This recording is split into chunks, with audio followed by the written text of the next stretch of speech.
பிதா, குமாரன், பரிசுத்தாவின் திருநாமத்தினாலே ஆமென். அன்பர்களே, கடவுளின் பிரதான கிருபையினாலே இரக்கத்தினாலே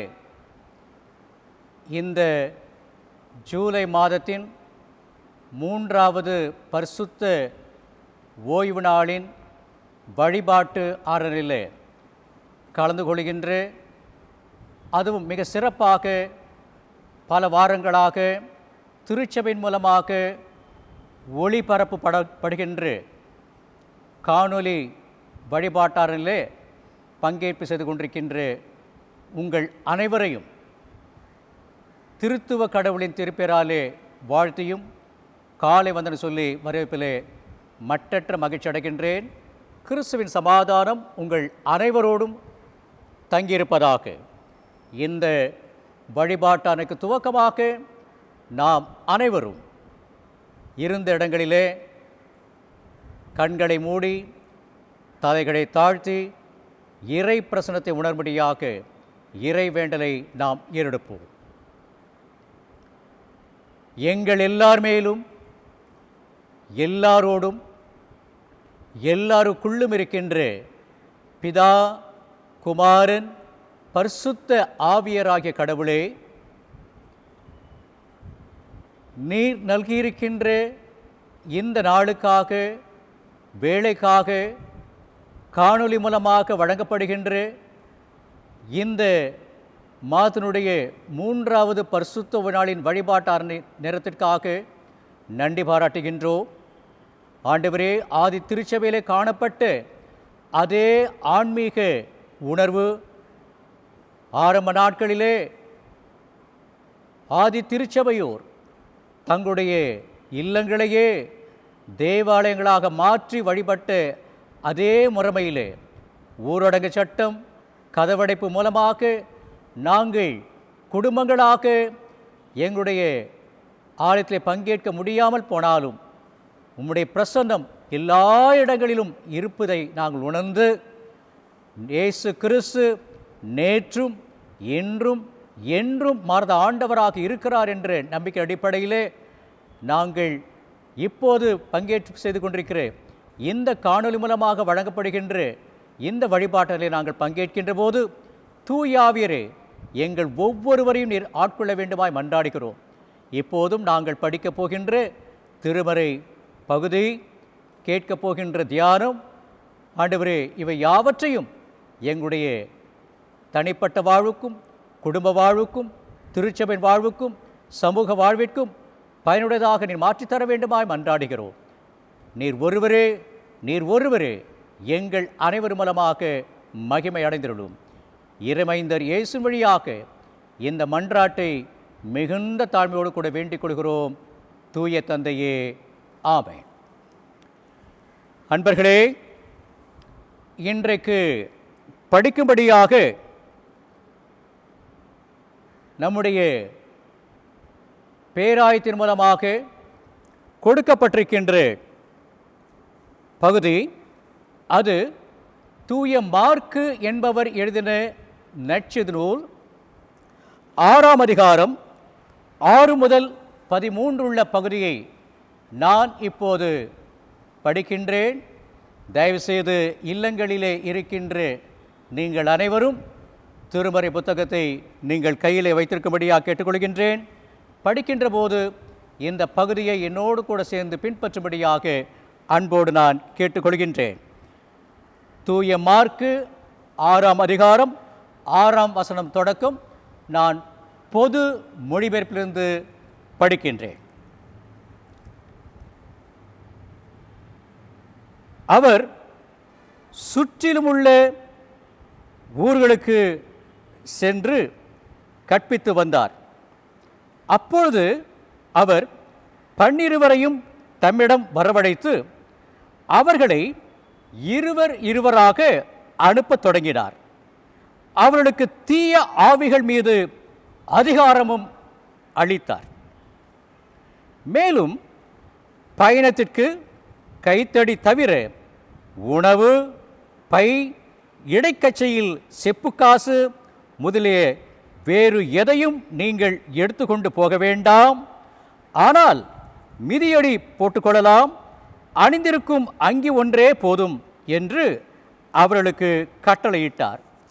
மேலும் அவர், நீங்கள் எங்கேயாவது ஒரு வீட்டுக்குள் சென்றால் அங்கிருந்து புறப்படும் வரை அவ்வீட்டிலேயே தங்கியிருங்கள். உங்களை எந்த ஊராவது ஏற்றுக்கொள்ளாமலோ உங்களுக்கு செவிசாய்க்காமலோ போனால் அங்கிருந்து வெளியேறுகின்ற பொழுது உங்கள் கால்களில் படிந்துள்ள தூசியை உதறிவிடுங்கள். இதுவே அவர்களுக்கு எதிரான சான்றாகும் என்று அவர்களுக்கு கூறினார். அப்படியே அவர்கள் புறப்பட்டு சென்று மக்கள் மனமாற வேண்டுமென்று பறைசாற்றினார்கள். பல பேய்களை ஓட்டினார்கள். உடல் நலமற்றோர் பலரை எண்ணெய் பூசி குணப்படுத்தினார்கள் என்பதே இன்றைக்கு படிக்கும்படியாக குறிக்கப்பட்டிருக்கின்ற திருமறை பகுதி படித்து முடிந்தாயிற்று. கிறிஸ்துவே உமக்கே மகிமை உண்டாவதாக.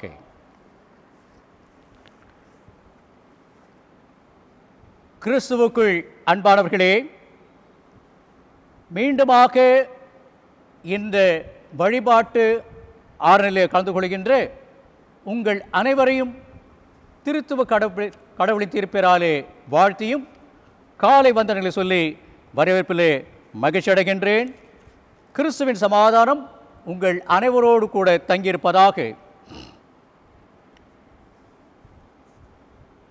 ஒருமுறை தமிழகத்திலிருந்து அமெரிக்க ஐக்கிய நாட்டுக்கு சென்றிருந்த அறிஞர் ஒரு சிறந்த பல்கலைக்கழக மாணாக்கர்களோடு கூட உரையாடி கொண்டிருந்தார். அந்த பல்கலைக்கழக மாணாக்கர்களோடு கூட அவர் உரையாடின போது பல நிகழ்வுகளை அவரோடு கூட பகிர்ந்து கொண்டார். அந்த மாணாக்கர்கள் திடீரென்று அந்த அறிஞரை பார்த்து ஒரு கேள்வியை கேட்டார்கள். என்ன கேள்வி சொன்னால், ஒரே சென்டென்ஸ் வாக்கியத்திலே 3 முறை பிகாஸ் ஏனென்றால் என்ற வார்த்தையை பயன்படுத்த முடியுமா என்று அவர்கள் கேட்டார்கள். அந்த அறிஞர் சற்றும் நேரத்தை எடுத்துக்கொள்ளாமல் உடனடியாக அவர் கூறியது என்ன சொன்னால், no sentence ends in because is a conjunction என்று குறிப்பிட்டார். அவர் கூறினது ஏனென்றால் என்கின்ற வார்த்தையை 3 முறை இந்த வாக்கியத்திலே அவர் பயன்படுத்தினார். No sentence ends in because is a conjunction என்று குறிப்பிட்டார். ஏனென்றால் என்கின்ற வார்த்தை எந்த ஒரு வாக்கியத்திலும் அது முடிவராது. ஏனென்றால் என்ற வார்த்தை 2 வாக்கியங்களையும்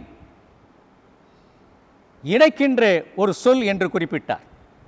அதே அறிஞர் ஒருமுறை இங்கிலாந்து நாட்டுக்கு சென்றபோது அங்கே ஒரு கான்ஃபரன்ஸிலே அவர் பங்கேற்ற போது அவரை பார்த்து சிலர் 2 ஆங்கில வார்த்தையை சொல்லி, இந்த வார்த்தைகளுக்கு எங்களால் பெரிய வேறுபாட்டை பார்க்க முடியவில்லை, தாங்கள் இதனை விளக்க முடியுமா என்று கேட்டார்கள். அவர்கள் கேட்டது, sir, what is the difference between complete and finished என்கின்ற வார்த்தையை கேட்டார்கள். What is the difference between complete and finished என்கின்ற அந்த வார்த்தைக்கு வேறுபாட்டை அந்த ஆங்கில மாணாக்கர்கள் அந்த அறிஞரை பார்த்து கேட்டார்கள்.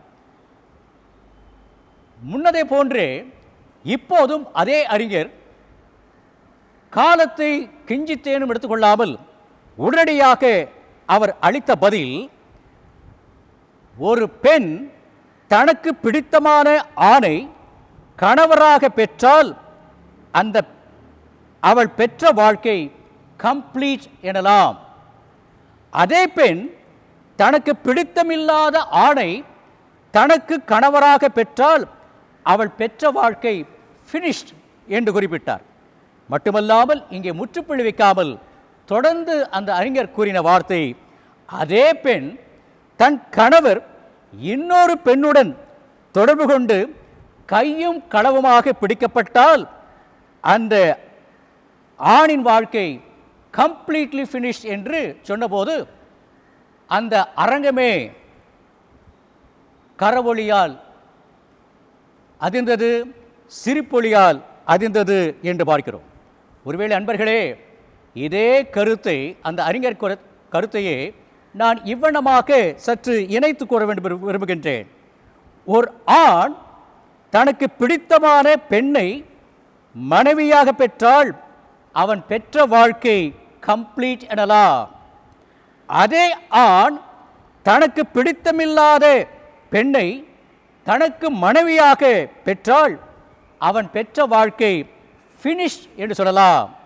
அதே ஆண் தன் மனைவி இன்னொரு ஆணோடு கூட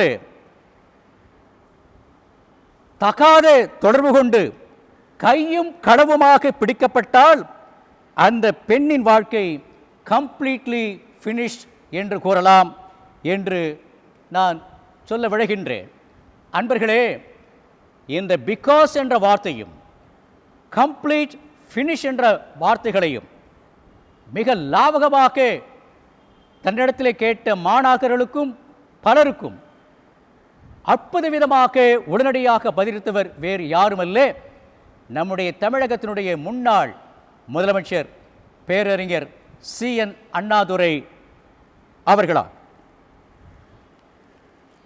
அன்பர்களே, நான் ஏன் இந்த உதாரணத்தை இன்றைக்கு என் முகவரையில் இப்போது பயன்படுத்தினேன் என்றால், தென்னிந்திய திருச்சபை நமக்கு தந்துள்ள தலைப்பு people of God ambassadors for Christ என்பது. இறைமக்கள் கிறிஸ்துவின் அயல் நாட்டு தூதுவர்கள் அல்லது பிரதிநிதிகள் என்பது. இந்த தலைப்பை சிந்திக்க இன்றைக்கு கொடுக்கப்பட்டுள்ள திருமறை பகுதிகள் யோசுவா 1 அதிகாரம் 1 முதல் 9 வசனங்கள், 2 கொரிந்தியர் 5 அதிகாரம் 6 முதல் 6 அதிகாரம் 10 வசனம் வரைக்குமாக, மார்க்கு 6 அதிகாரம் 7 முதல் 13 வசனங்களை இன்றைக்கு இந்த தலைப்பை நாம் சிந்திக்கும்படியாக தென்னிந்திய திருச்சபை சென்னை பேராயம் நமக்கு தந்திருக்கிறது. இப்பகுதியில் இறைமக்களாகிய இஸ்ரவேலரை அயல் நாட்டுக்கு கானான் தேசத்துக்கு அழைத்து செல்லும் கடவுளின் பிரதிநிதியாக யோசுவா 1 அதிகாரம் முதல் 9 வசனங்களிலே நாம் படித்தருகிறோம். தொடர்ந்து 2 கொரிந்தியர் 5 அதிகாரம் 6 வசனம் தொடங்கி 6 அதிகாரம் 10 வசனம் முடிகின்ற வரைக்குமாக நாம் படிக்கிற போது தூய பவுலின் கண்ணோக்கில் அவரும் நாமும் 2 கொரிந்தியர் 5 அதிகாரம் 20 வசனம், எபேசியர் 6 அதிகாரம் 19 வசனங்களிலே அவர் தன்னையும் இறைமக்களாகிய நம்மையும் கடவுளுடைய அயல் நாட்டு தூதுவர்களாக, பிரதிநிதிகளாக தன்னையும் நம்மையும் அழைக்கிறார் என்று பார்க்கின்றோம். அன்பர்களே, இன்றைக்கு நாம் இறைமகனாகிய இயேசு தம்முடைய சீடர்கள் அழைத்து 12 அழைத்து அவர் இருவராக தன்னுடைய திருப்பணிவிடை செய்ய அழைத்து அனுப்புவதை, அவருடைய பிரதிநிதிகளாக தூதுவர்களாக அனுப்புவதை நாம் இன்றைக்கு நற்செய்தி பகுதியிலே படிக்க கேட்டோம். அன்பர்களே, இந்த அம்பாசடர்ஸ் என்ற வார்த்தையை நான் சிந்தித்த போது எனக்குள் எழுந்த ஒரு வினா, what is the difference between agent and representative என்பது.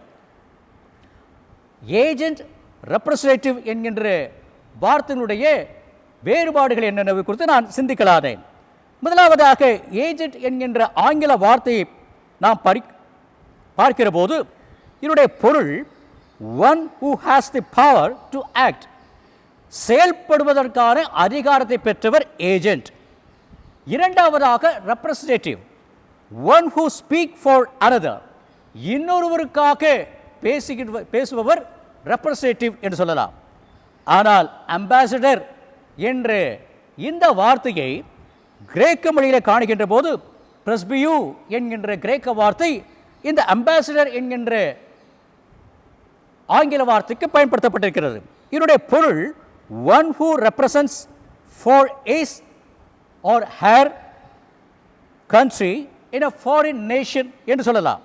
அதாவது ஒரு ஆணோ ஒரு பெண்ணோ அயல் நாட்டிலே தன்னுடைய நாட்டின் தூதுவராக பிரதிநிதியாக பணியாற்றுவது என்று நாம் பொருள் கொள்ளலாம்.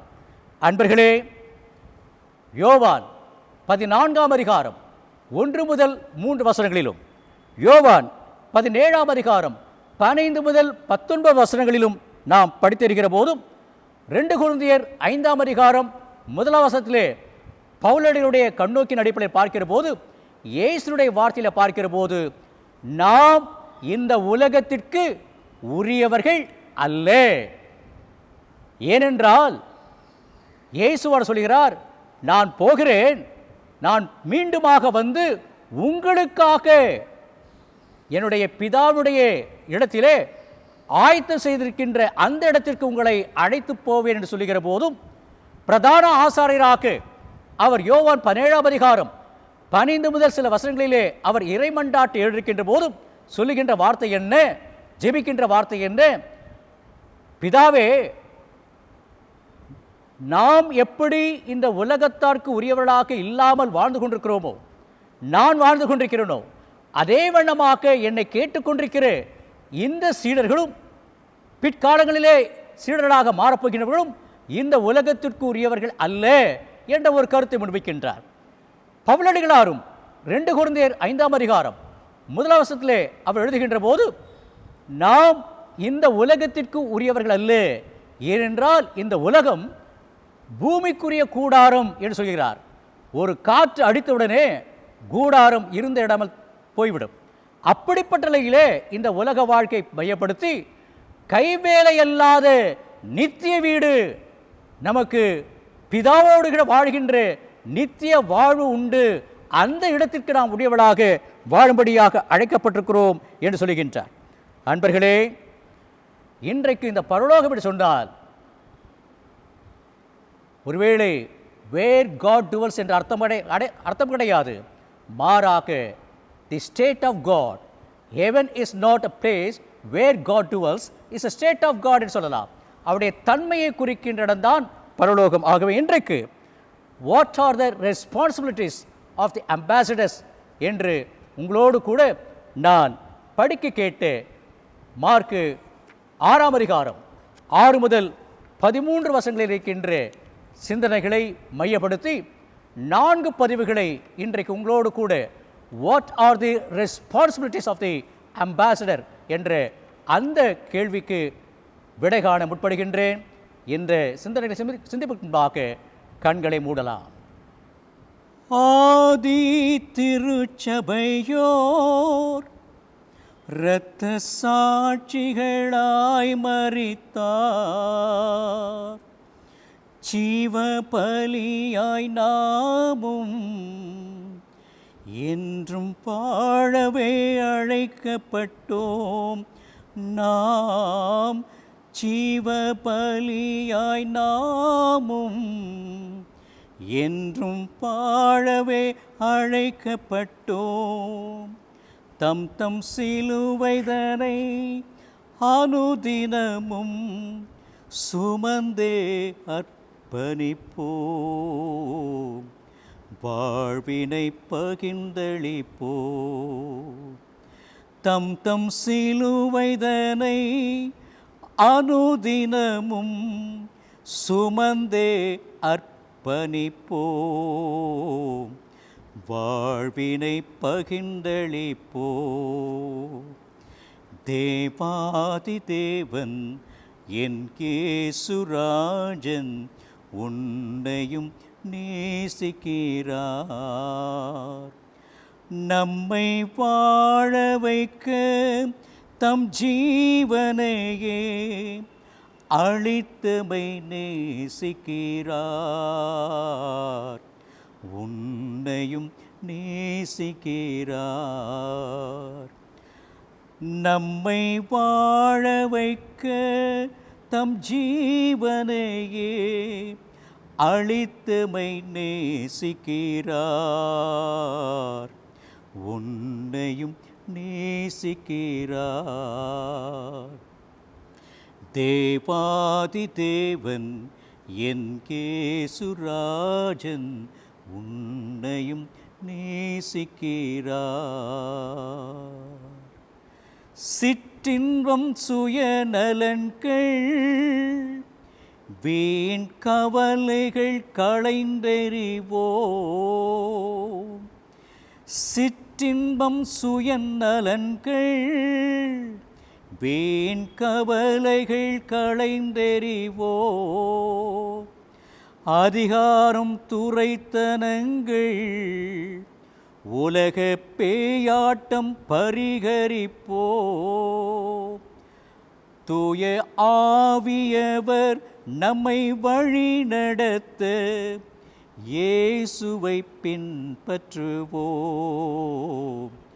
வாழ்வினை பகிர்ந்தளிப்போ. தூய ஆவியவர் நம்மை வழி நடத்த இயேசுவை பின்பற்றுவோம். வாழ்வினை பகிர்ந்தளிப்போ.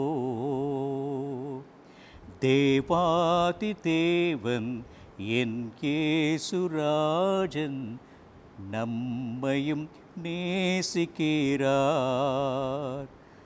நம்மை வாழ வைக்க தம் ஜீவனையே அளித்தமை நேசிக்கிறார், உன்னையும் நேசிக்கிறார்.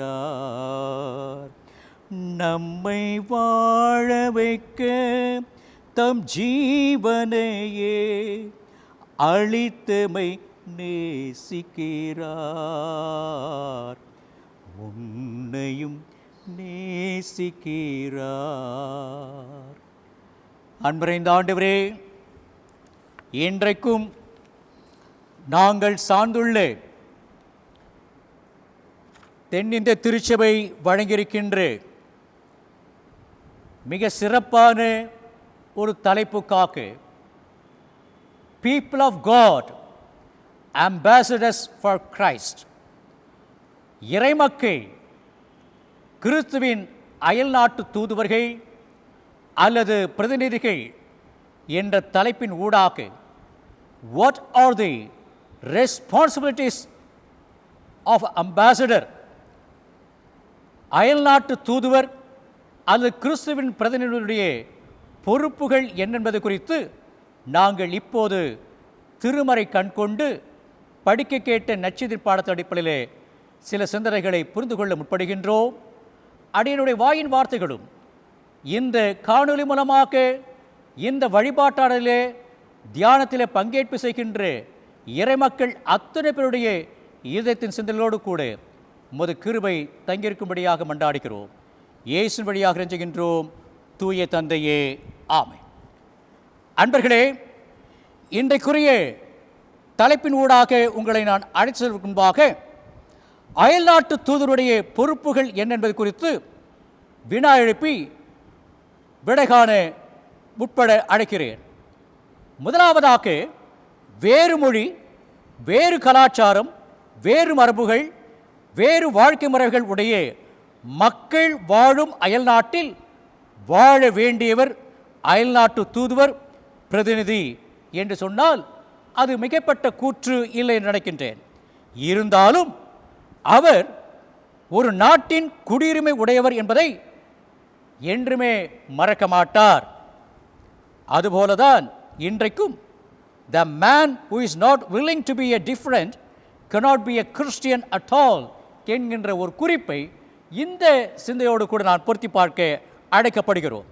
இரண்டாவதாக, அயல்நாட்டு தூதுவர் அல்லது பிரதிநிதி அயல்நாட்டில் அவர் ஒரு நாட்டினுடைய பிரதிநிதியாக தூதுவராக இருந்தாலும் தன் தாய்நாட்டின் உரிமைக்காக பேச வேண்டிய பொறுப்பில் எப்போது உள்ளார் என்பதை அவர் மறக்க மாட்டார்.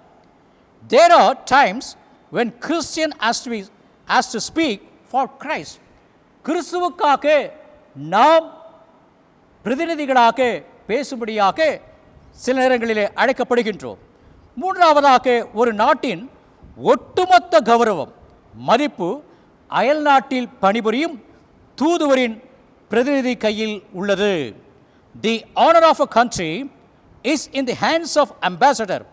Is country judged by him or his activities என்று சொல்லலாம். As ambassadors for Christ, இன்றைக்கு நீங்களும் நானும் as a believers of Christ, are we really full-time Christians or a part-time Christians or hypocritic Christians என்று இந்த குறிப்பின் மூலமாக உணர்மொழியாக அழைக்கப்பட்டிருக்கிறேன் சொன்னால், ஒரு நாட்டினுடைய ஒட்டுமொத்த கௌரவம், மதிப்பு அயல் நாட்டில் பணிபுரிந்து கொண்டிருக்கின்ற அந்த அயல் நாட்டு தூதுவர் பிரதிநிதி மூலமாக, அவருடைய செயல்பாடு மூலமாக விளங்கிக் கொள்ள முடியும். அதே போன்றுதான் இன்றைக்கு கிறிஸ்துவனுடைய அடியவர்களாக, தூதுவர்களாக, பிரதிநிதிகளாக வாழ அழைத்து அனுப்பப்பட்டிருக்கிற நீங்களும் நானும் உண்மையாலுமே அவருடைய கௌரவத்திற்கோ அவருடைய மதிப்புக்கோ குறைச்சல் உண்டாக்காத வண்ணம் நாம் முழுமையான கிறிஸ்தவர்களாக வாழ்ந்து கொண்டிருக்கிறோமா, அல்லது பகுதி நேர கிறிஸ்தவர்களாக வாழ்ந்து கொண்டிருக்கிறோமா, அல்லது கடந்த வாரத்தில் நான் குறிப்பிட்டதை போல வெள்ளை அடிக்கப்பட்ட கல்லறைகளைப் போல போலியான கிறிஸ்தவ வாழ்க்கை வாழ்ந்து கொண்டிருக்கிறோமா? இன்றைக்கு ஆங்காங்கே நாம் இல்லங்களிலே கிறிஸ்தவ குடும்பங்களாக வைக்கப்பட்டிருக்கிற நோக்கமே, there is a definite purpose. கடவுள் ஒரு சிறப்பான திட்டத்தின் மூலமாக உங்களை மனையும் இந்த பகுதி பல்வேறுபட்ட பகுதிகளிலே அவருடைய தூதுவர்களாக, அவருடைய பிரதிநிதிகளாக நாம் வாழ வைக்கப்பட்டிருக்கிறோம் என்ற உணர்வை பெறும்படி அழைக்கப்பட்டிருக்கிறோம்.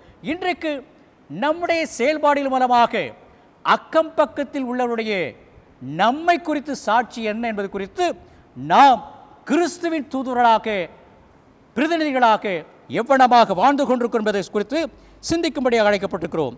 அன்பர்களே, இன்றைக்கு நற்செய்தி பகுதியாக படிக்க கேட்டு இந்த மார்க்கு 6ஆம் அதிகாரம்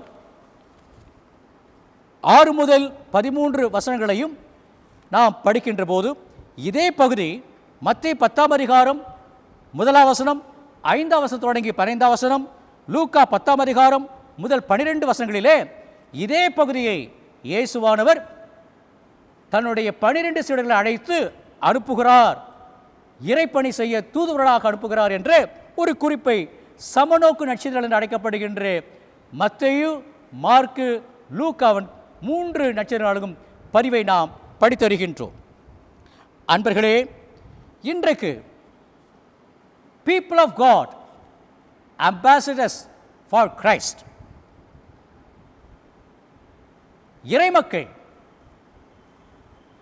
கிறிஸ்துவின் தூதுவர்கள் அல்லது பிரதிநிதிகள் என்ற தலைப்பை படிக்க கேட்டு நற்செய்தி பாடத்தின் அடிப்படையில் 7ஆம் வசனத்திலே நாம் படிக்கிற போது, முதலாவது குறிப்பை நாம் காணுகின்ற போது, குறிப்பாக இயேசுவானவர் 12 அழைக்கிறார், அழைத்து இருவராக அழைத்து அனுப்புகிறார் என்று பார்க்கிறோம். இந்த 7ஆவது வசனத்தின் மூலமாக நமக்கு கிடைக்கின்ற முதலாவது சிந்தனை, Christ sent them as companion என்று பார்க்கிறோம். இருவராக அழைத்து அனுப்புகிறார். இன்றைக்கு 4C என்கின்ற ஆங்கில எழுத்தை மையமாக கொண்டு என்னுடைய பதிவை நான் உங்களோடு கூட பகிர்ந்து கொள்ளலாம் என்று விரும்புகின்றேன். முதலாவது பதிவு, Christ sent them as companion என்று பார்க்கிறோம். குறிப்பாக அன்பர்களே, ஏன் இயேசு கிறிஸ்து விடமாக செய்தார் என்ற வினாவை நாம் எழுப்பி பார்க்கிற போது, குறிப்பாக திருத்துவ கடவுளுடைய செயல்பாடு, பிதா, குமாரன், பரிசுத்தாவியுடைய செயல்பாடு ஒற்றுமையாக அவர்கள் செயல்பட்டார்கள் என்று பார்க்கிறோம். இயேசு கிறிஸ்து ஒருபோதும் அவர் தன்னிச்சையாக செயல்பட்டது கிடையாது. யோவான் நற்செய்தி நூலிலே நாம் படித்தறிகிற போது அவருடைய செயல்கள், சாட்சி, அவருடைய அனைத்து வார்த்தைகளும் பிதாவினுடைய சம்பந்தப்பட்டதாக இருந்தது என்று பார்க்கிறோம். ஆகவே திருத்துவ கடவுளும் அவர்கள் ஒற்றுமையோடு கூட செயல்பட்டார்கள், தனித்து செயல்பட வேண்டிய குறிப்பை காணுகின்றோம். இயேசுனுடைய போதனையிலும் மத்திய 18ஆம் அதிகாரம் 20 வசனத்திலே நாம் படிக்கிற போது, எங்கே என்னுடைய நாமத்தினாலே 2-3 பேர் கூடி வருகிறீர்களோ அங்கே மத்தியிலே நான் இருக்கிறேன் சொல்கின்றார். அதே வண்ணமாக இயேசு கிறிஸ்து உயிர்த்தெழுந்த நாளன்று தன்னிச்சையாக தனிமையாக அறையிலிருந்து வெளியே சென்று விட்ட தோமா அவர்கள் இயேசு கிறிஸ்துடைய முதலாவது உயிர்த்தெழுந்த காட்சியை அவர் காண இயலாமற் போய்விட்டார். ஏன்? தனித்திருந்தார். அவர் மற்ற சிலரோடு கூட இணைந்திருக்கவில்லை என்று பார்க்கின்றோம். மட்டுமில்லாமல் நண்பர்களே, 20ஆம் நூற்றாண்டுடைய அப்போஸ்தலர் அழைக்கப்படுகின்ற சாது சுந்தர் சிங் ஒருமுறை நேபாளத்திலிருந்து கடும் குடிலிலே இமயமலை பகுதியிலே அவர் வருகின்ற போது, கால்நடையாக வருகின்ற போது அங்கே திடீரென்று பனிப்புயல் ஏற்பட்டது. இந்த பனிப்புயலின் மூலமாக உயிருக்கு பயந்து ஓடு ஓடு ஓடு என்று சொல்லி தனக்கு முன்பாக சென்று கொண்டிருக்கிற சாது சுந்தர் சிங்கை ஒருவன் துரிதப்படுத்தினான். ஆனால் அவன் சற்றினத்துக்குள்ளாக ஒரு தூரத்திலே மறந்து போய்விட்டான். பின்பாக சாது சுந்தர் சிங் அந்த இமயமலை பகுதியிலே பனிப்பொழிவிலே நடந்து வருகிற போது மிகவும் கடுமையான அந்த பனிக்காட்சி மூலமாக பாதிக்கப்படுகிற சூழலிலே அவர் நடந்து செல்கிறார். தனக்கு முன்பாக சென்ற ஒரு நபர் கீழே விழுந்து உயிருக்காக போராடி கொண்டிருக்கிறார். இப்படி உயிருக்காக போராடி கொண்டிருக்கிற அந்த நபரை மற்ற நபர் கடன் சென்றிருக்கிற நபர் விட்டு போய்விட்டார். ஆனால் சாது சுந்தர் சிங் கிட்டே சென்று அந்த நபரை தூக்கி எடுத்து தன்னுடைய உடலோடு கூட அணைத்து கொண்டு இருவரும் பயணப்பட்டார்கள். விளைவென்ன? இருவருக்கும் நெருக்கமான ஒரு உடல் அனல் ஏற்படுவதன் மூலமாக இருவரும் அந்த பனிக்காட்டிலிருந்து தப்பித்தார்கள் என்ற குறிப்பை காணுகின்றோம். மட்டுமல்லாமல் எந்த நபர் சாது சுந்தர் சிங்கை ஓடு, உயிருக்கு பயந்து ஓடு என்று சொன்னாரோ அந்த மனிதன் சற்று கிலோமீட்டர் தள்ளி சாது சுந்தர் சிங் பார்த்தபோது கீழே விழுந்து மடிந்து கிடந்தான் என்று பார்க்கிறோம். அன்பர்களே, இன்றைக்கு நாம் பார்க்கிற போது, குறிப்பாக பிரசங்கி 4ஆம் அதிகாரத்தை படிக்கின்ற போது 7ஆம் வசனம் தொடங்கி அங்கே எங்கே இருவர் இருக்கிறார்களோ அங்கே அனல் இருக்கும், முப்பரி நூல் சீக்கிரமாய் அறாது என்கின்ற குறிப்புகளை நாம் காணுகின்றோம். ஆகவே இயேசு கிறிஸ்து தன்னுடைய சீடர்களாக அனுப்புகின்ற போது இருவராக அனுப்பினார். Christ sent them as companion என்று பார்க்கிறோம். இன்று நாம் ஆவிக்குரிய வாழ்வை சமூக வாழ்விலும் இருவராக இணைந்து செயல்படுத்த அழைக்கப்படுகிறோம் என்ற குறிப்பை நாம் சிந்தித்து பார்க்க அழைக்கப்படுகிறோம், செயல்படவும் அழைக்கப்படுகின்றோம்.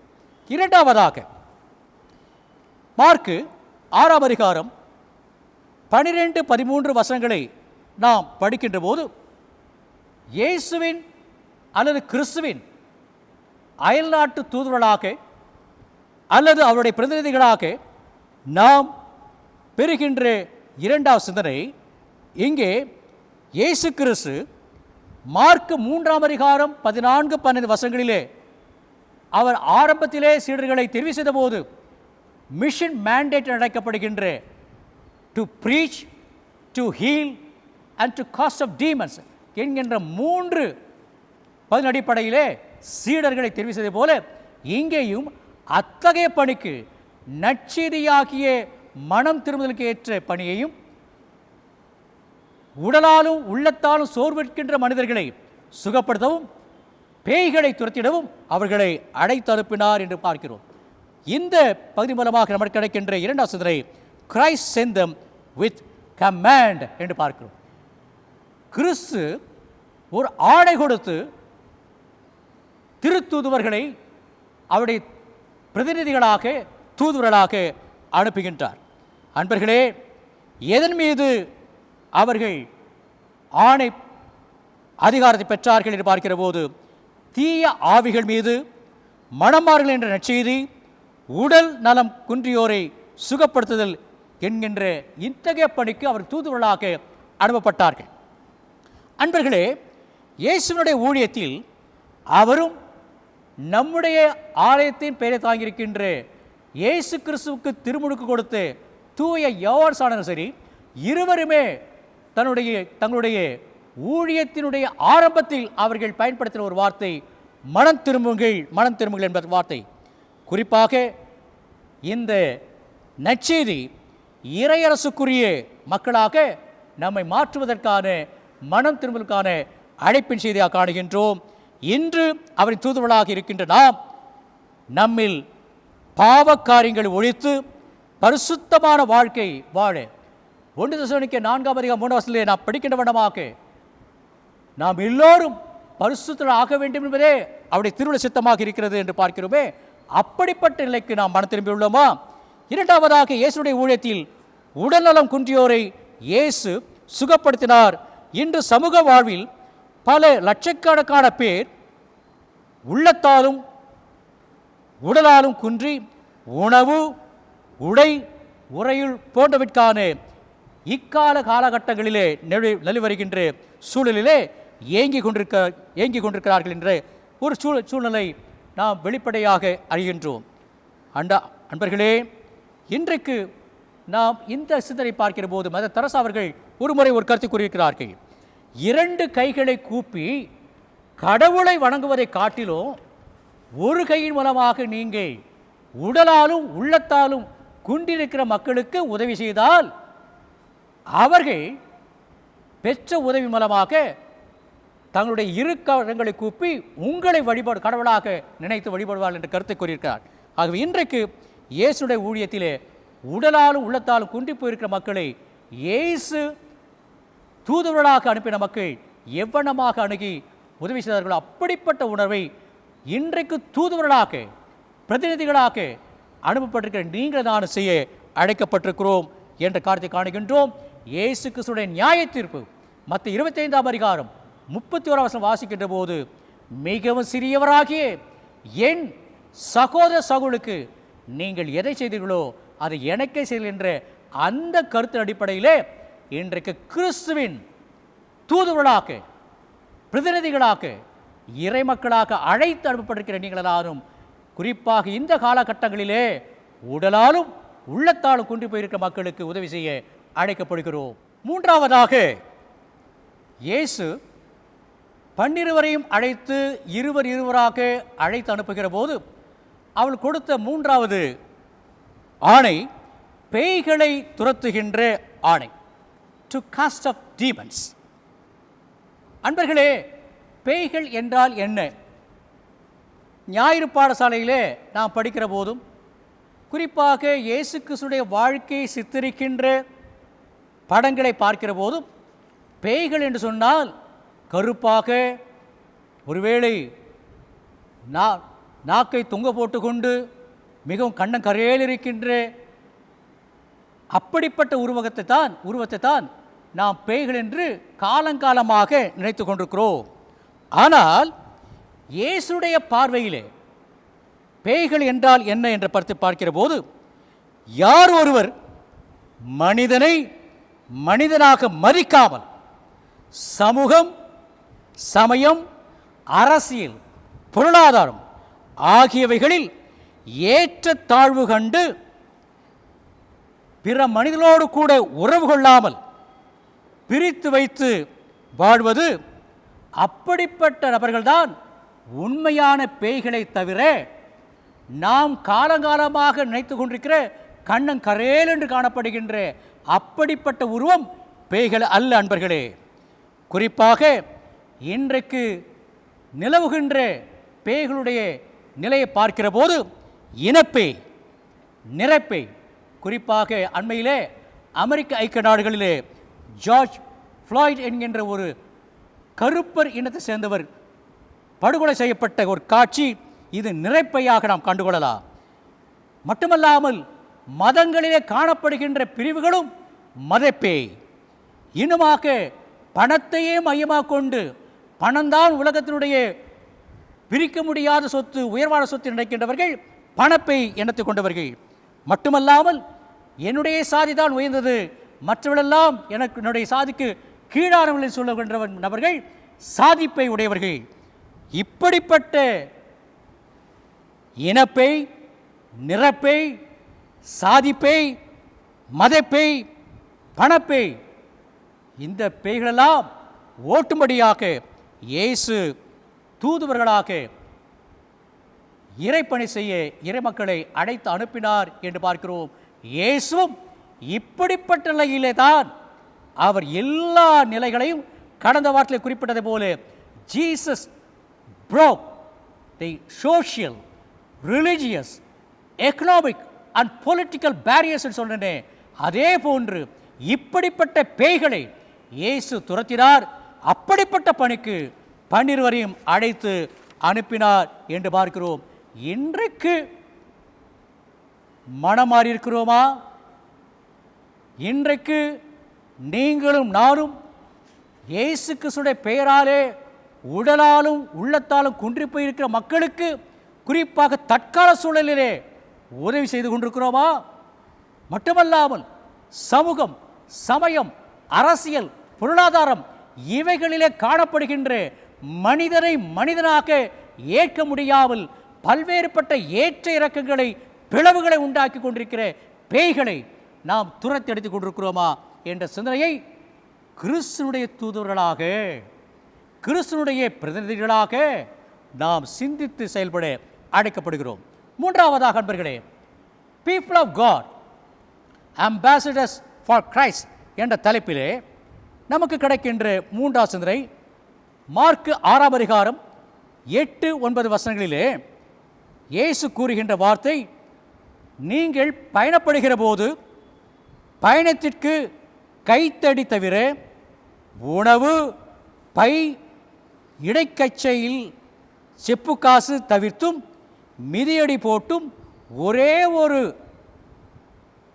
அணிந்திருக்கும் அங்கி ஒன்றே போதும் என்று சொல்லி அனுப்பினார் என்ற ஒரு கருத்தை நாம் படிக்க கேட்டு மார்க் 6ஆம் அதிகாரம் 8-9 வசனங்களில் நாம் படிக்கின்றோம். அன்பர்களே, இதனுடைய சிந்தனை சொன்னால் Christ sent them without comforts என்பது. Christ sent them without comforts என்பது. அன்பர்களே, இன்றைக்கு கிறிஸ்துனுடைய தூதுவர்களாக, பிரதிநிதிகளாக அனுப்பப்பட்டிருக்கிற நீங்களும் நானும் நம்முடைய வாழ்க்கையிலே போதும் என்கின்ற மனப்பான்மை என்ற நிலைப்பாடு தேவை. We must lose our comforts. இன்றைய காலகட்டத்தில் கிறிஸ்துவின் தூதர்களாக அனுப்பப்பட்டு இறைமக்களை தயார்படுத்தும் நற்செய்தி பணியாளர்கள், ஊழியக்காரர்கள் செய்கின்ற ஒரு போதனை என்ன? Prosperity theology.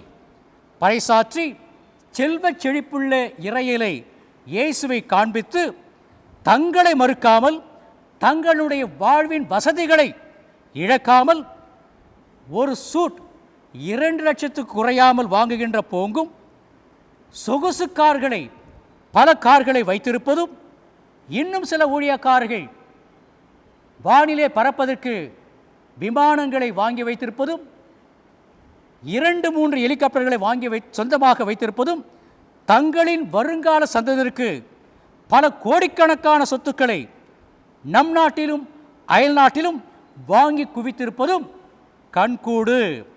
இன்று நம்முடைய நிலை என்ன? Are we as ambassadors for Christ really renounce ourselves? நம்மை நாமே இன்றைக்கு நம்முடைய கம்ஃபர்ட்ஸ் என்று சொல்லப்படுகின்ற வசதிகளை, வாய்ப்புகளை நம்முடைய வாழ்க்கையிலே இயேசுடைய தூதுவர்களாக, அவருடைய பிரதிநிதிகளாக நாம் இழந்திருக்கிறோமா என்பதை சிந்தித்து பார்க்க அழைக்கப்படுகிறோம். 4ஆவதாக ஒரு கருத்து சொல்லி முடிக்கின்றேன். இன்றைக்கு படிக்க கேட்டு லூக்கா 6ஆம் அதிகாரம் 6 முதல் 13 வசனங்களை நாம் 3 நற்செய்தி நூல்களிலே, சமநோக்கு நற்செய்தி நூல்களிலே படித்திருக்கின்ற அதே வேளையிலே, குறிப்பாக அன்பர்களே, லூக்கா 10ஆம் அதிகாரம் சில வசனங்களை நாம் படிக்கிற போது அங்கே இயேசு கிறிஸ்து 70 பேரை, சில பிரதிகளிலே 72 என்று சொல்லப்பட்டிருக்கிறது. எதுவானாலும் சரி, 70 72 பேரையோ இயேசு கிறிஸ்து தெரிவு செய்து அங்கே மீண்டுமாக அவருடைய பணி செய்வதற்காக தூதுவர்களாக அனுப்புகின்ற ஒரு சூழலை காணுகின்றோம்.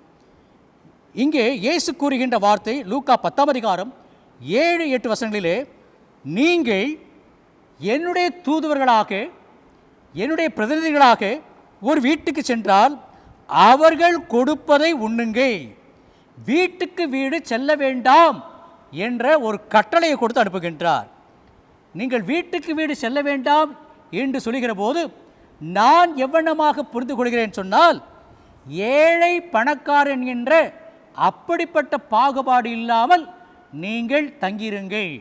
அநேக நேரங்களிலே ஊழியக்காரருடைய கண்ணோக்கி என்ன, அதிகமாக காணிக்க கொடுக்கின்ற நபரிடத்திற்கு அடிக்கடி போவார்கள்.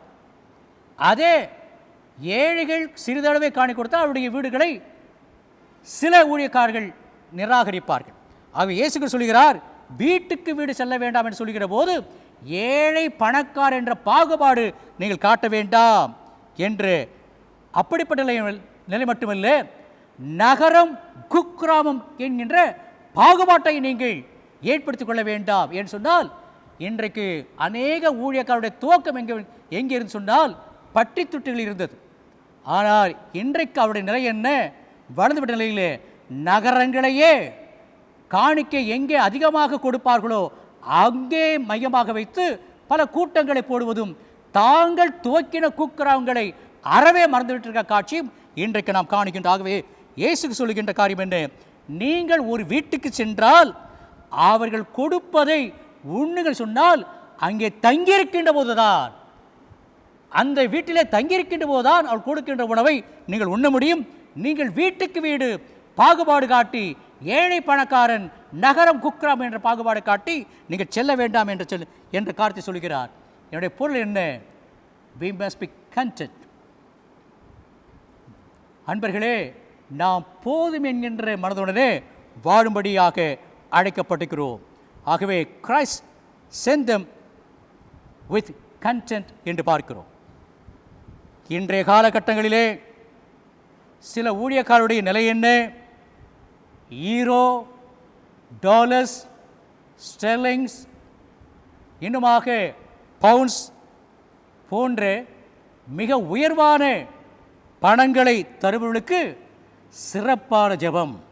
எப்படி திருப்பதி கோயிலிலே சிறப்பு தரிசனங்களை பெரிய பெரிய பணக்காரர்கள் அளிக்கப்படுகிறதோ, அதே வண்ணமாக வெளிநாட்டு பணங்களாக ஈரோ, டாலர்ஸ், ஸ்டெர்லிங்ஸ் போன்ற பணங்களை தருபவர்களுக்கு சிறப்பான ஜெபங்கள், இன்னும் சிறப்பான அப்பாயின்மெண்ட் கொடுத்து நேர்காணல் காணுகின்ற நிலையும் இருக்கிறது. ஆனால் ஏழை எளிய மக்களுக்கு காணுகின்ற போங்கு சில ஊழியக்காரர்கள் மத்தியிலே இன்றைக்கு காணப்படவில்லை அன்பர்களே. ஆனால் இங்கே நாம் பார்க்கின்ற காரியம், Christ sent them with content என்று பார்க்கிறோம்.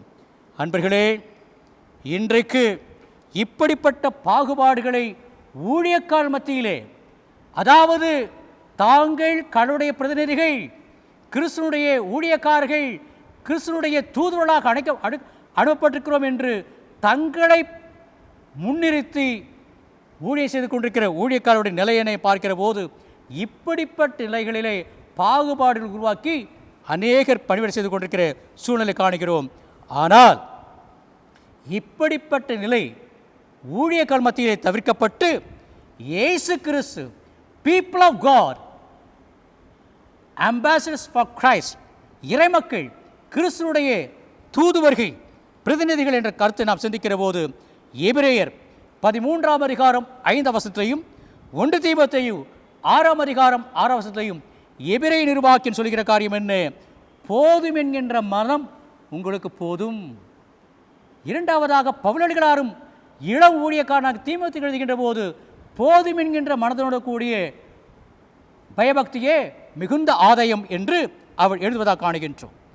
அன்பர்களே, இயேசு கிறிஸ்துக்கு முன்பாக வாழ்ந்த சாக்ரட்டிஸ் என்று சொல்லப்படுகின்ற கிரேக்க தத்துவ ஞானி கூறின ஒரு வார்த்தை நான் சொல்லி முடிக்க விரும்புகின்றேன்.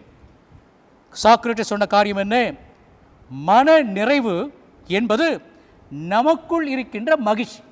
எப்படிங்க, மன நிறைவு என்பது நமக்குள் இருக்கின்ற மகிழ்ச்சியா.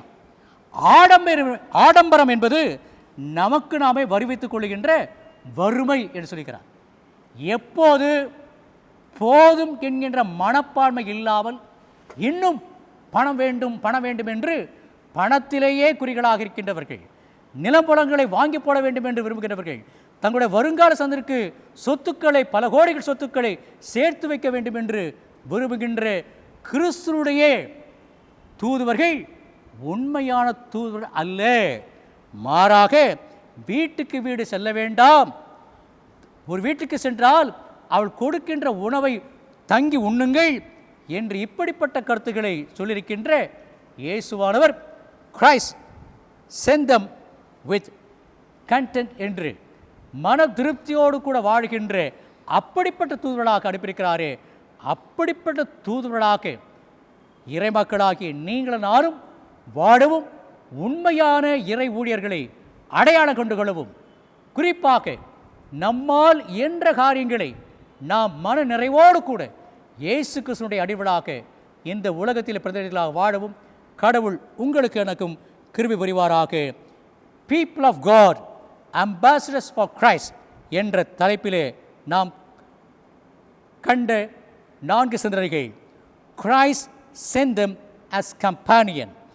கிறிஸ்து இருவராக அனுப்பினார். இரண்டாவதாக Christ sent them with a command. கிறிஸ்து ஆணை கொடுத்து அவருடைய தூதுவர்களாக பிரதிநிதிகளாக அனுப்பினார். Christ sent them without comforts. கிறிஸ்து வசதிகள் அற்றே தங்களை தாங்களே முன்னிறுத்தி வசதிகளை பெருக்கிக் கொள்கின்ற அப்படிப்பட்ட தூதுவர்களாக, ஊழியக்காரர்களாக, தூதுவர்களாக அனுப்பாமல் Christ sent them without comforts.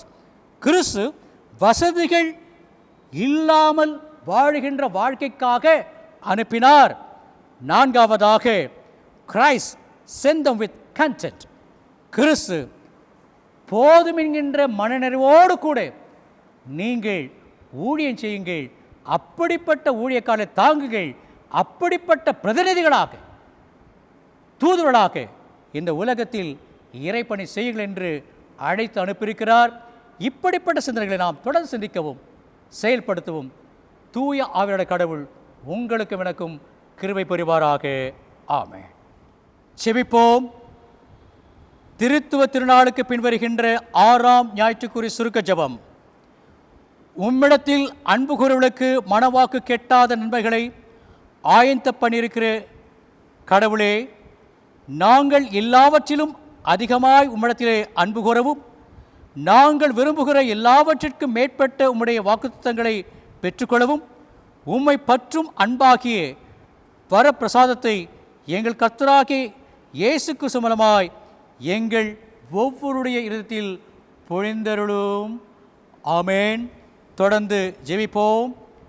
அன்பிறைந்த ஆண்டவரே, காணொளி மூலமாக இந்த வழிபாட்டிலே பங்கேற்பு செய்த தனிப்பட்ட நபரோடும் குடும்பங்களோடும் உமது கிருபை தங்கியிருப்பதாக. ஆண்டவரே, உலக நாடுகளுக்காக ஜெபிக்கின்றோம். தற்காலத்தில் நிலைவருகின்ற இந்த கரோனா தொற்றுவியதன் மூலமாக அநேக லட்சக்கணக்கான மக்கள்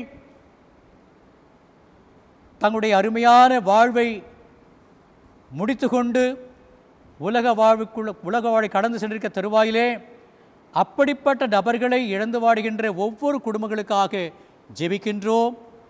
ஆண்டவரே, மேலும் இந்த தொற்று வியாதி மூலமாக பாதிக்கப்பட்டு மருத்துவமனைகளில் உயிருக்காக போராடி கொண்டிருக்கிற மக்களுக்காக, மருத்துவமனைகளில் சிகிச்சை பெற்று வருகின்ற மக்களுக்காக ஜெபிக்கின்றோம்.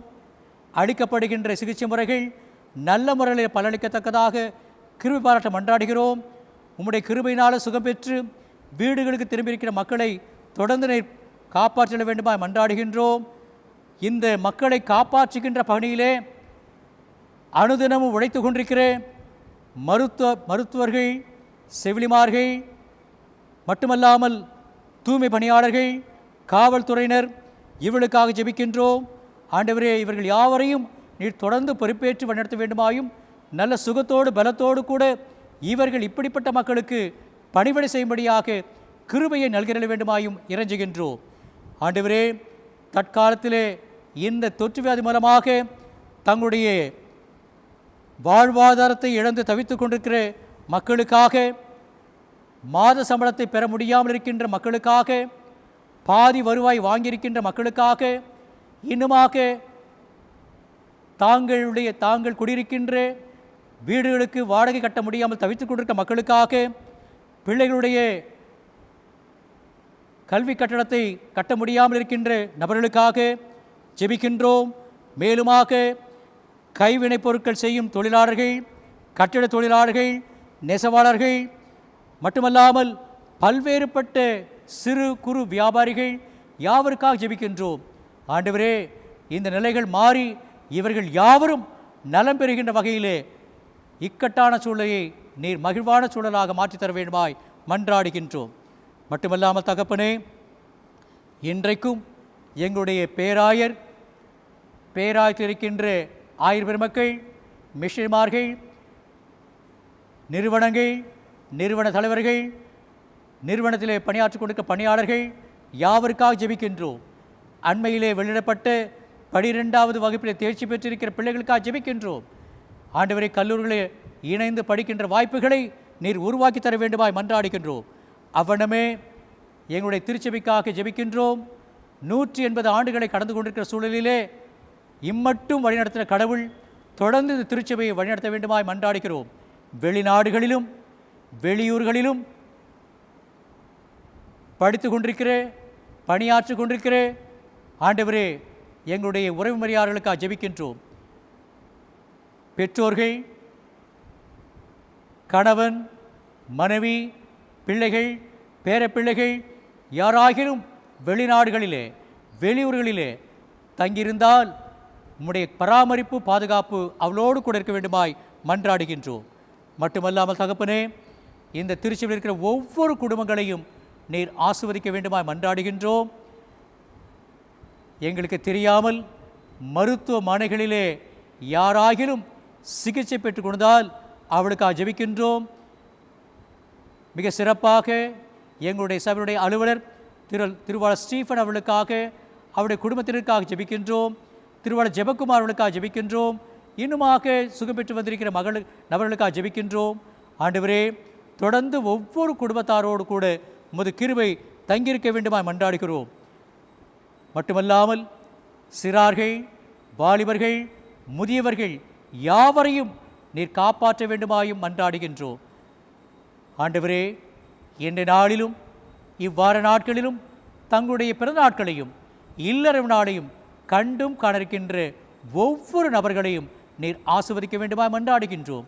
உம்முடைய அநாதி கிருபை ஆண்டவரே, மன உளைச்சல்களிலே, குடும்ப பாரங்களிலே, பண தட்டுப்பாடுகளிலே, பல்வேறுபட்ட பிணிகளிலே, துயரங்களிலே, கண்ணீர்களிலே, கவலைகளிலே ஆட்கொண்டிருக்கிற ஒவ்வொரு மக்களோடும் உமது கிருபை இருக்கட்டும்.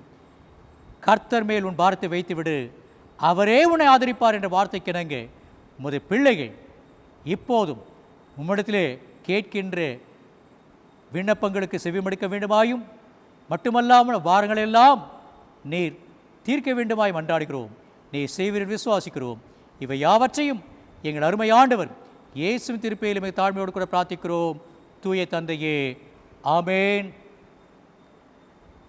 நமது ஆண்டவராகிய இயேசு கிறிஸ்துவின் கிருபையும், பிதாவாகிய தேவனுடைய அன்பும், பரிசுத்த ஆவியானவருடைய இணையராத உறவும் உங்கள் அனைவரோடு கூட இன்றும் என்று சதா காலமும் நீடித்து நிலைத்திருப்பதாக. ஆமேன். அன்பர்களே, இன்றைக்கு நாம் சிந்தித்த தலைப்பு people of God, ambassadors for Christ. இறைமக்கள், கிறிஸ்துவுடைய தூதுவர்கள் அல்லது பிரதிநிதிகள் என்ற தலைப்பிலே மார்க்கு 6ஆம் அதிகாரம் 6 முதல் 13 வசனங்கள், லூக்கா 10ஆம் அதிகாரம் 7-8 வசனங்களிலே நமக்கு கிடைத்த 4 சிந்தனைகள். Christ sent them as companion, இருவராக கிறிஸ்து தூதுவர்களாக அனுப்பினார். Christ sent them with a command, கிறிஸ்து ஆணை கொடுத்து அனுப்பினார். Christ sent them without comforts. கிறிஸ்து வசதிகள் அற்றவர்களாக, தூதுவர்களாக, பிரதிநிதிகளாக அனுப்பினார். Christ sent them with content. கிறிஸ்து மன நிறைவுடன் வாழ அனுப்பினார் என்று பார்க்கிறோம். கிறிஸ்துவின் சமாதானம் உங்கள் அனைவரோடு கூட இன்றும் என்றும் தங்கியிருப்பதாக. ஆமென். கர்த்தர் உங்களோடு இருப்பாராக, அவர் உமதாவில் இருப்பாராக. சமாதானத்தோடு உலகத்துக்குள் புறப்பட்டு செல்லுங்கள். கர்த்தருடைய நாமத்தினாலே. ஆமென். அனைவருக்கும் வணக்கம்.